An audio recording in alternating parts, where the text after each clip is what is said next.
පූජකතුමනි, දෙමව්පියනි, சகோதர சகோதரியனி, தூதருவனி. பல தசாப்தங்களாக நாம் எழுப்பிய குரலுக்கு மெதுமெதுவாய் ஆனால் சீராக செவிசாய்த்து நாங்கள் முன்வைத்த வேலை திட்டத்திற்கு உயிர் மூச்சாக இருந்த இந்த நாட்டு மக்கள் அனைவருக்கும் எங்கள் கௌரவத்தை தெரிவித்துக் கொள்கின்றோம்.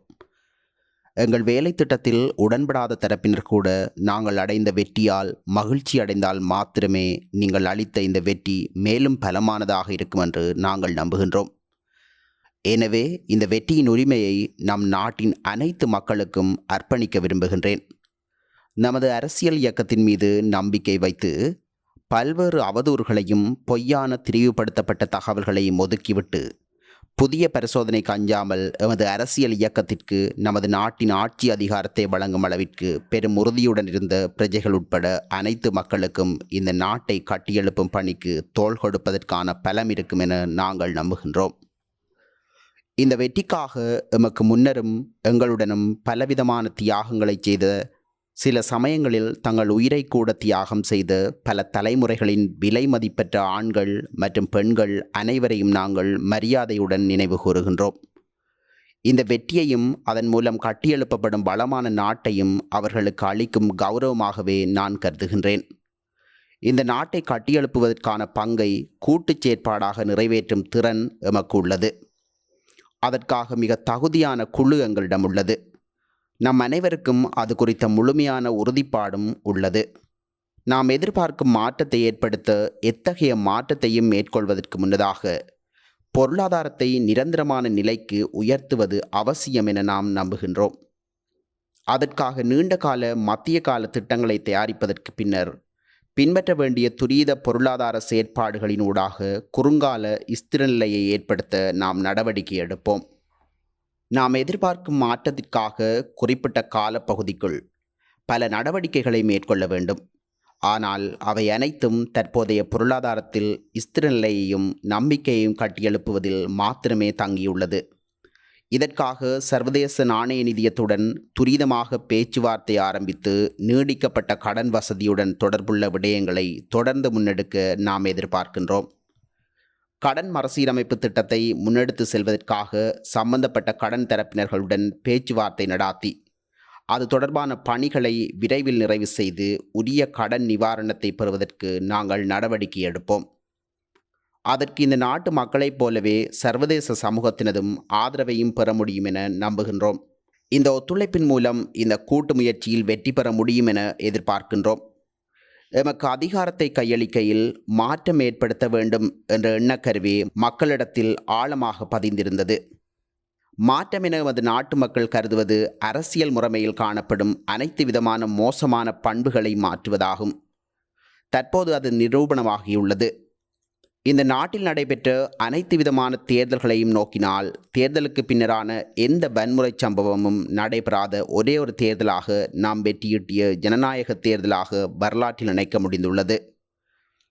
எமது நாட்டு மக்கள் மீது கொண்டுள்ள நம்பிக்கையை உறுதிப்படுத்துகின்றது. இந்த நிலைமையை உறுதிப்படுத்தி நிலைப்படுத்துவது எமது நோக்கமாகும். அரசியலில் அதிகாரத்தை பெறுவதற்கு நடவடிக்கை மேற்கொள்வதற்கும் அதற்கு வியூகம் அமைப்பதற்கும் எவருக்கும் உரிமை உள்ளது. அரசியல் செய்யும் நேரத்தில் அரசியல் செய்வதற்கும் நாட்டை கட்டியெழுப்ப வேண்டிய நேரத்தில் அதற்காக ஒன்றிணைந்து செயற்படுவதன் முக்கியத்துவத்தையும் இந்த தருணத்தில் வலியுறுத்துகின்றேன். அதற்கான தலைமைத்துவத்தை நாம் வழங்குகின்றோம். சிங்களவராக இருந்தாலும், தமிழராக இருந்தாலும், முஸ்லீமாக இருந்தாலும், பேர்கராக இருந்தாலும், மலையராக இருந்தாலும் இவர்கள் அனைவருக்கும் நாம் இலங்கை பிரஜைகள் என்று பெருமையுடன் வாழக்கூடிய நடைமுறை சாத்தியமான ஒரு நாடு உருவாகும் வரை இந்த நாடு தோல்வியடையுமே தவிர வெற்றியடையாது. இதற்காக அரசியலமைப்பு ரீதியிலான பொருளாதார அரசியல் மறுசீரமைப்புகளை மேற்கொள்ள ஒருபோதும் நாம் பின்வாங்க மாட்டோம். தனது இனம், தனது மதம், தனது வர்க்கம், தனது சாதி என இந்த நாடு பிரிந்திருந்த காலத்தை முழுமையாக முடிவுக்கு கொண்டு வந்து பன்முகத்தன்மையை மதிக்கும் இலங்கை தேசமாக இந்த நாட்டை கட்டியெழுப்பும் நிலையான நிரந்தரமான வேலை திட்டத்தை நாம் ஆரம்பிப்போம். இந்த அனைத்து நடவடிக்கைகளையும் முன்னெடுப்பதற்காக அவற்றை செயல்படுத்த அவசியமான செயற்திறன்மிக்க மற்றும் நேர்மையான அதிகாரிகளை நியமிக்கும் பல நடவடிக்கைகளை நாங்கள் ஏற்கனவே நிறைவு செய்துள்ளோம். பொதுப்பணிக்கு இடையூறு ஏற்படாத மற்றும் பிரஜைகள் தொடர்பில் பாதகமான அழுத்தங்கள் ஏற்படாத வகையில் எதிர்பார்த்த மாற்றங்கள் படிப்படியாக மேற்கொண்டு நாம் முன்னோக்கி செல்வோம். சட்டத்தை மதிக்கும் நாட்டை உருவாக்கவும் ஒழுக்கமான சமுதாயத்தை உருவாக்கவும் நாங்கள் அர்ப்பணிப்புடன் உள்ளோம். அனைத்து பிரஜைகளினதும் சமூக பாதுகாப்பை உறுதி செய்வோம். சட்டத்தின் முன் அனைவரும் சமம் என்ற எண்ணக்கருவை மீள உயிர்ப்பிப்போம். எமது நாட்டை கட்டியெழுப்புகையில் அரசு சேவைக்கு பாரிய பங்கு இருக்கின்றது என்பதை நாம் நம்புகின்றோம். பொதுமக்களை கண்ணியமாக நடத்தும் அரசாங்கத்தின் இலக்குகளை நோக்கி செல்லும் அரசு சேவையை நாம் உருவாக்குவோம். செயற்திறன் மிக்க நேர்மையான ஜனரஞ்சகமான அரசு சேவையை உருவாக்க நாம் அர்ப்பணிப்புடன் செயற்படுவோம். இந்த நாட்டு மக்களின் வாழ்க்கை தரத்தை மேம்படுத்துவதே எமது எதிர்பார்ப்பு. அதற்கான நடைமுறை சாத்தியமான வேலை திட்டம் எங்களிடம் உள்ளது. மக்கள் மீது ஏற்பட்டுள்ள அதிக வாழ்க்கை சுமையை குறைப்பதற்கு நாம் நடவடிக்கை எடுப்போம்.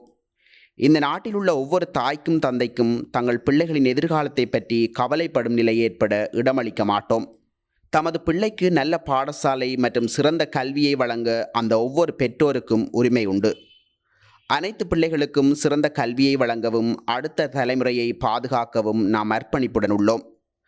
அறிவு, திறன், மனப்பாங்கு என்பவற்றை மேம்படுத்தி இளைஞர் சமூகத்திற்கு நம்பிக்கை ஏற்படக்கூடிய எதிர்காலத்தை நாம் உருவாக்குவோம்.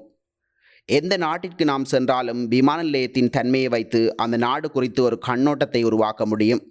அதன் ஒழுங்கு, மக்களின் நடத்தை, செயல்பாடு போன்றவற்றின் மூலமாக மறைமுகமாக அந்த நாட்டின் இயல்பு எடுத்து காட்டப்படுகின்றது. அதையும் தாண்டி சுற்றுச்சூழலின் தூய்மை, வீதிகளில் வாகனங்கள் செல்லும் விதம், முதியோர்களை நடத்தும் விதம், விருந்தோம்பல் செய்யும் முறை, விலங்குகள் எப்படி நடத்தப்படுகின்றன என்பதையும் உறுதிப்படுத்த முடியும். நம் நாட்டின் பிம்பத்தை அதே வகையில் தெளிவாக தெரியும் வகையில் கட்டியெழுப்ப நாம் திட்டங்களை தயாரித்து முடித்துள்ளோம். இந்த உருவாக்கத்திற்காக குறுகிய கால, இடைக்கால மற்றும் நீண்டகால நடவடிக்கைகள் எடுக்கப்படும். இந்த நாட்டின் கடவுச்சீட்டை உலகமே மதிக்கும் நிலைக்கு நாம் நாட்டை கட்டியெழுப்புவது அவசியம். இந்த நாட்டின் பிரஜைகளுக்கு நான் இலங்கையர் என்று பெருமை கூறக்கூடிய ஒரு நாட்டை உருவாக்குவது அவசியம். இந்த நாட்டின் பிரஜையாக இருப்பது பெருமை.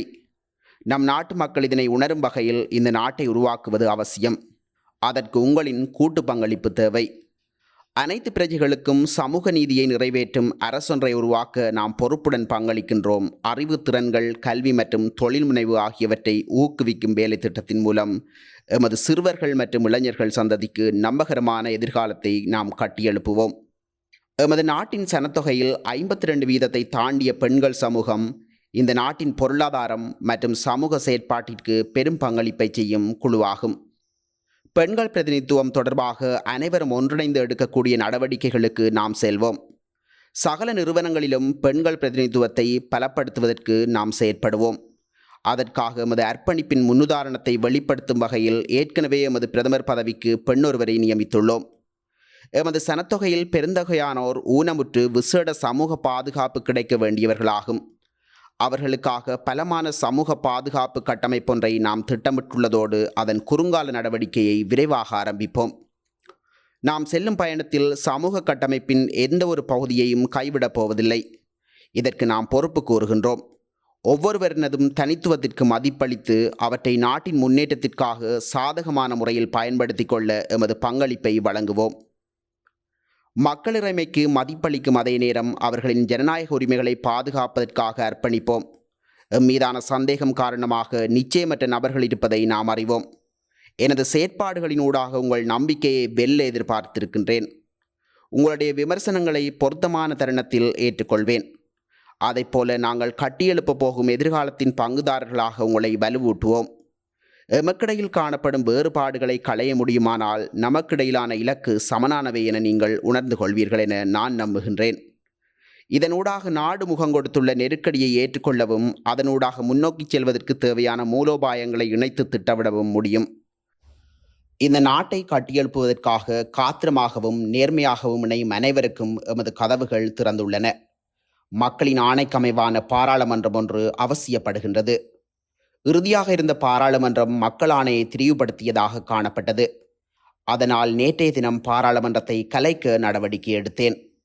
அரசியலமைப்புக்கு அமைவாக நாட்டை கொண்டு செல்வதற்காக எமது பாராளுமன்ற பிரதிநிதித்துவத்திற்கு அமைவாக அமைச்சரவை ஒன்றை நியமித்தேன். அன்றாடம் சூரியன் உதிக்கும் ஒவ்வொரு பொழுதிலும் மக்கள் காணும் கனவுகள் உள்ளன. அது இன்று இருப்பதை விடவும் சிறந்த நாடாகும். ஆனாலும் பல வருடங்களாக அது கனவாகவே போய்விட்டது என்பதை நானும் அறிவேன். சந்தர்ப்பவாதம், அதிகார மோகம், சர்வாதிகாரம் மற்றும் இனவாதம் காரணமாக எமது நாட்டை மேலும் உயர்த்தி வைக்க எம்மால் முடியாமல் உள்ளது. இருப்பினும் எமக்கு வரலாற்றில் நழுவவிட முடியாத சந்தர்ப்பம் ஒன்று கிடைத்திருக்கின்றது. நாம் அனைவரும் ஒன்றிணைந்து பல்வகைத்தன்மை ஏற்றுக்கொள்ளும் செழிப்பான நாட்டை கட்டியெழுப்புவோம். நன்றி. ස්තුතියි. තෙරුවන් සරණයි. දෙවි පීඨයි. අයිබෝවන්.